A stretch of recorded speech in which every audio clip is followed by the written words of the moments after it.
Hi, Dan. Nice to see you again. Back again. Back So again. soon. Yes, so soon. So soon. Funny enough. Yeah, true, true. So Dan Daly on the other side, Marcus Martall here. We are social media phenomena, so called. We do a lot of swimming content. We are good in swimming. We teach you. We have all the questions, the answers to a lot of questions, or all the answers to all the questions. Let's put it that way, to make it superficial, as social media is actually. No, back to the reality. Listen, I have a state. What would you say? Quality in swimming, training especially, quality versus quantity. What is your take on that? Short answer, quality. The most specific way to prepare for anything is to be as specific as possible. So the SAID principle in exercise science, exercise physiology, specific adaptation to impose demands. If you're preparing for a 100-meter sprint, you should spend a lot of time doing some version of that sprinting. We can talk about some of those details, but if you're preparing for a 10K or a full Ironman or something like that, the details are different. Why I think this topic or question is important is I'm going to guess that a lot of people listening or a lot of people who are training probably err on the side of doing too much volume. And is that volume as specific and as is the quality enough to prepare you specifically for that event? So we thought we'd talk about it a little bit, and I'm on the quality side, and we can talk about what that looks like, and just caution people on doing too much volume, particularly at paces that are not specific to their goal pace for their given distance. It's actually a good start, and I think I would be also on the quality side, to be honest, because my coach. I'll give you a little background on why I've come up with quality versus quantity. So my coach used to be a good friend of Gennady Turetsky, the coach of Alexander Popov, and although Alexander Popov was a 100-meter, 50-meter sprint superstar and legend, he also said quality, and his sessions usually were not more than 5 kilometers, but they usually had, and that's why we adapted it in our training too. And it was usually built up like this, and I spoke on another podcast about it as well. It was usually warm up, then an interval set, some drills, technique, whatever in the middle, then another interval set, then again some easy technical drills, and then another interval set, and then the cool down. And you can see 5 kilometers, if you have 3 interval sets in it, it might be not that much, or it's not like if you go for 10K and you have 20 times 100, then you already have 2Ks done. But it was more very specific. So we would do 10 times 50 meter on a certain speed. You need to always hit it every 50 meter, and you need to have a certain stroke count and a certain time which he wanted for a certain thing. And so that was the quality and a certain technique you needed for it. And that's why I'm coming with that. That's why I also would say quality. Now, the background comes from me now being the one who goes Ironman, wants to do channel swims like Tobago, Trinidad, and all the Ocean 7 swims coming from there. I need the quantity as well. I believe I have a good base from back in the days, and I was a good middle distance swimmer, so a 200 and 400, 1500 meter swimmer, and now I need to have more. So how do I get it? I only get it. The quality helps me, but I need the quantity. That is the background of it. Yeah, well, you got to go back to what the goal is. If you're trying to swim the English Channel, you're trying to do 40 kilometers, you're going to need some volume to prepare your body to sustain effort for a very long time. Maybe up to 20 hours, could be longer. We've seen some record-breaking swims, people swimming for almost like 2 days, 24 hours. It depends on how long you have to go. And oftentimes with these channel swims, there's no pace in mind. You're really just trying to finish and sustain the currents and the conditions and the challenges of the open water and, swimming for a long period of time. If you're racing, that's a different story. And if you have a goal pace in mind, you're going to want to train very specifically for that goal pace. And well, first and foremost, can you complete the distance? So I work with some triathletes who never swum. They've never done 800 meters. They've never done 1.2, 2.4. So they need to work up to that point. Let's just first make sure you can swim this distance. And then once we can get there, what's your goal pace? What's realistic? And how fast could we do this? And then with a lot of the channel swims, to circle back, it's just like we're probably just trying to finish outside of some people who might be trying to do some type of record-breaking pace for that distance. But I feel like that's less the case. But you probably don't have to swim as much as you think. It's sometimes suggested you just cover those distances over the course of a week. So like your total volume for the week for a 40-kilometer event could be 40 kilometers for the week, which is not, it's a considerable amount of volume, but it's not so much. A lot of competitive swimmers, particularly distance swimmers, might be somewhere in that volume.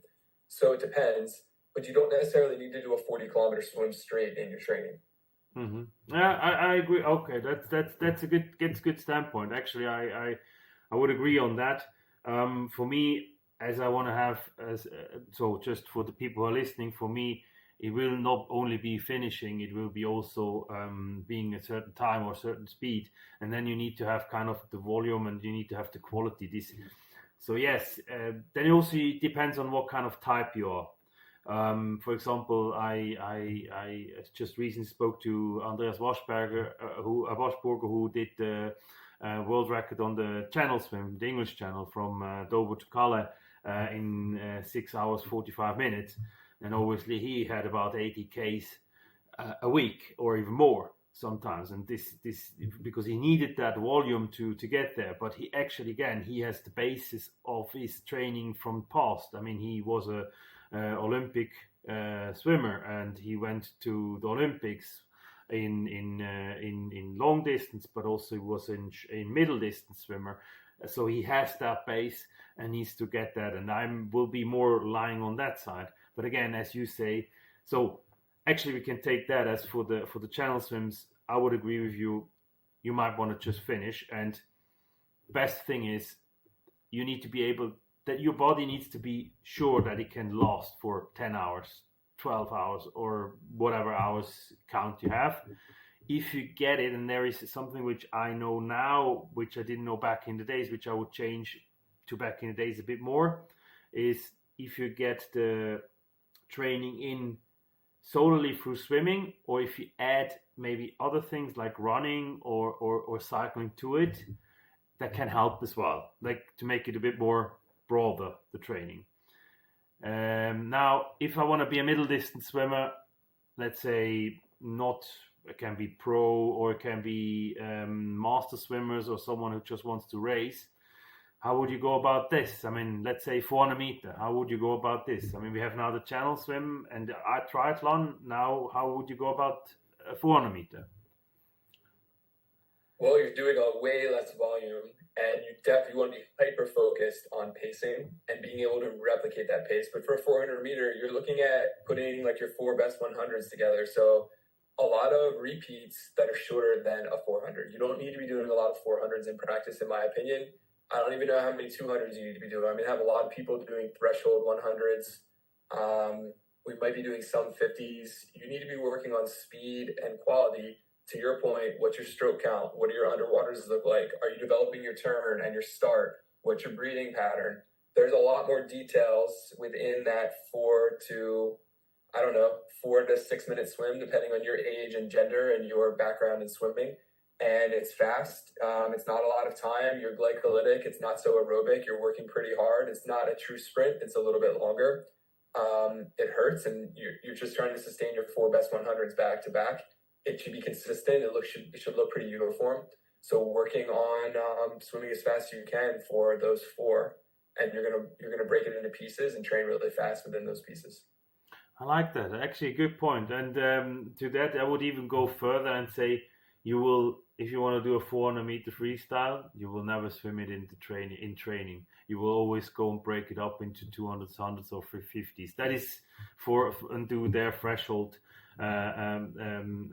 pacing or training as such. I would even go that far. I wouldn't, when I had my youngsters and they said they want to be 400 meter freestyle, I would do 100s, 50s, and then we go out and with short breaks, like short time of a break, and then you just try to be a bit more faster than the time before, and just to get them there, so sort of. So yeah, I like that actually. So we have long distance triathlon whatsoever. We have a middle distance that goes for, I guess, for 1500 as well. It would be a bit of mix of the longer version as well. And now we go for sprinter 1500. How would you go about this? Because back in the days, there would be a statement that they said you still need to have a certain amount of kilometers in your body.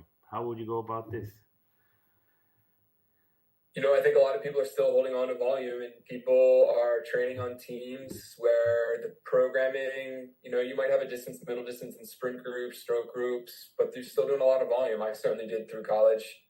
I think there's a movement taking place of focusing way more on race pace intensity. You can't be sprinting all week. You don't need to be sprinting tons of volume, but you also don't need to be doing a ton of aerobic work, which could be taking away from that. It's taking away from your recovery. It's taking away from the intensity. So you need to be focused on intensity, focused on the details. Again, stroke rate, breathing rate, underwater, starts, turns, but training really, really fast. I liken the sprint training to strength training.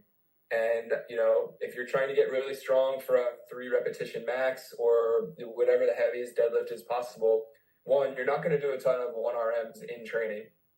You're going to do a lot of low rep work, and you're going to take a lot of rest in between that low rep work. You're not going to do a lot of volume, and you're trying to maximize the intensity and minimize fatigue and minimize the volume. And I think we need to take that approach more with sprint training, and we could be bringing some strength training tools into the water and working resisted swimming and high intensity. And I would challenge everyone to start thinking more about the speed and the sustained speed, sustained stroke length, and less on the volume, getting back to the specificity, which we started this chat with.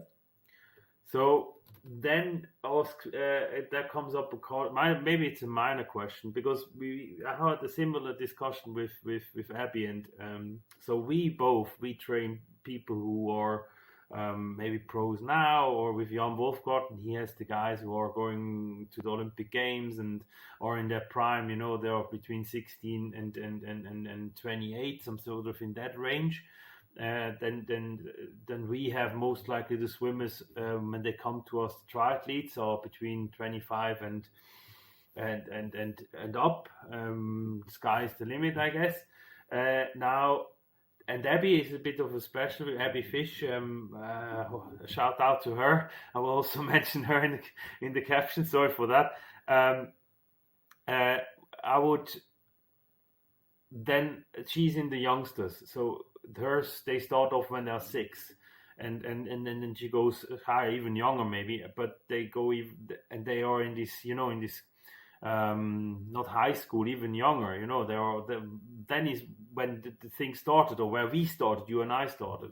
Would you go and be that specific already there, or what would you say about that? Because that is always controversy for me. Yeah. Well, to answer your question with the young kids, at times I've worked with young swimmers. I used to coach an age group team. I've coached some young kids in the gym, but the focus there is on fun and technique and variety, because you're developing general athleticism and you want them to have a good, well-rounded base. I think we could be a little bit more specific about what their events are, and they certainly don't need a ton of volume. But probably maybe the intensity is maybe dialed back a little bit, and there's an emphasis more on fun and technique and just developing good skills and habits. Also developing the athlete. It's not all about the sport, but making them a well-rounded person. I don't work with those athletes as much anymore, so we can start to get more specific for like my middle schoolers who want to have a good high school career to then go on to college. And then I'm seeing a lot of middle-aged triathletes and open water swimmers beyond that, up to I think my oldest swimmer right now is like 65 and still wants to be competitive in his age group, and being smart about his volume and not getting injured. Maybe also emphasis on technique from someone who maybe didn't have, either didn't get the technique or started swimming later in life, or we know more now than we did then and breaking old habits. So there's a lot of principles that apply to every age group, but there's also nuances to each one of those age groups that we need to consider, and what they're training for too. Well, I think you have a good point there, and I think actually I like the view because for me it was when I spoke to Abby about this or the similar topic. Again, shout out to Abby. When we had a similar topic. For me, it was some sort of this aha moment, because I talk about technique and how to train very lightly because I had the education in it, and I went through this school kind of. Now I think I'm very seasoned and very broad in what my abilities are in swimming, so I can easily talk about you should do that and that, and to get there and whatsoever. But people who start out to, or youngsters who start out to, they might not be, and that's why I asked this question. I would. Abby can correct me in the comments if she wants. I will go with her statement where she says, "Listen, I want to keep it very broad, as you also said, as long as I can." And the specification on whether it's a sprinter, whether it's a butterfly, whether it's a freestyler, or a long distance swimmer, I will go into that a bit later. They can already have nuances what they like more, and most likely go their career. For example, for me, I was always a freestyler, and I could do from 100 to 1500 meter in the pool when I was young. I ended my let's say career as a pro, as a butterfly or medley swimmer. I could still do the rest of it, but it ended up, and the reason was because at some point I hit some sort of a ceiling with the freestyle, and it didn't work anymore. And at some point, my coach said, for 1 year, I don't let you swim in any freestyle events. And so I had to swim in butterfly, breaststroke, medley, and these kind of things. So that is for the style specification, but also for I would say it goes in similar directions with the distance you want to swim, right? You can't, if you like long distance swimming, maybe it's not the thing you need to do. I mean, but then I will go again to come back to the topic on a broader base. Yes, you see Cam McEvoy, he has found a really good way for himself as a sprinter. And I love what he puts out, and I think it's this new version, or that's why this topic has become very important, I think. But even him, I would argue, he had a good base when he was young, and now he could, on this base, he could develop this next path. That's some sort of why I'm saying this. I don't know.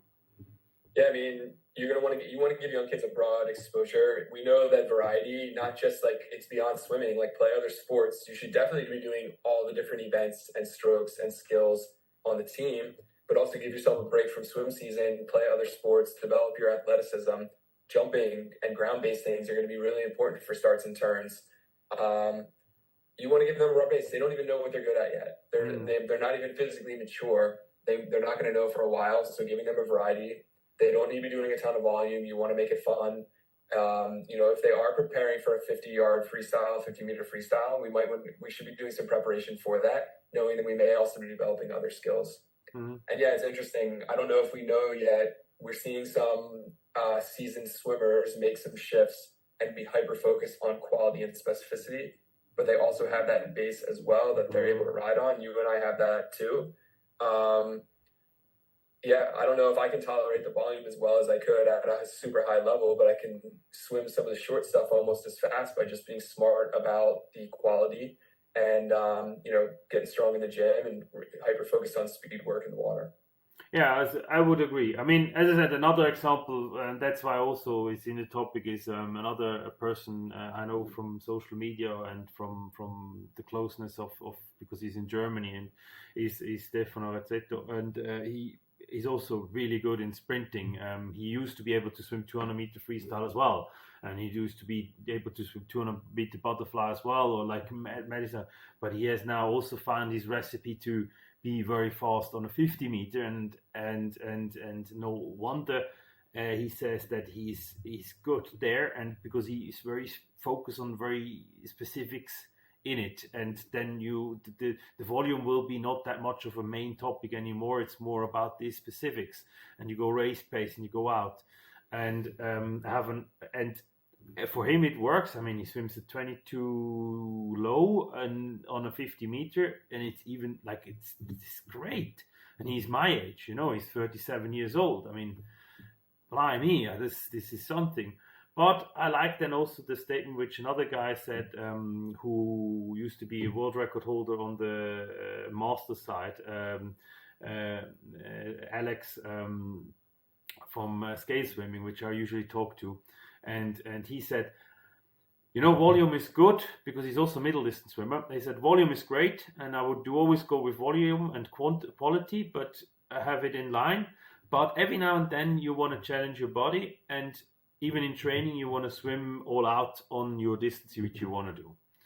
And I wouldn't do it, but kind of like it. So I guess we all speak with, and that is the ground thing which I want to say also to the people who are listening. We all speak from that we have a base, we have a good base. And whether when you start off, when you go over a triathlete and whatsoever, you need to have this base, I think.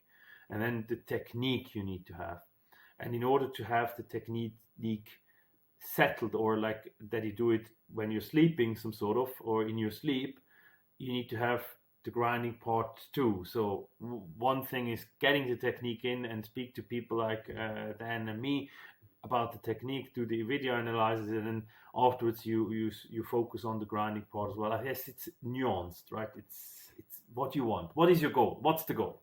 That is ultimately it, I think. Yeah, let's bring it back to the goal. When you're looking at technique online, making comments, giving feedback, just give some consideration of what the goal is.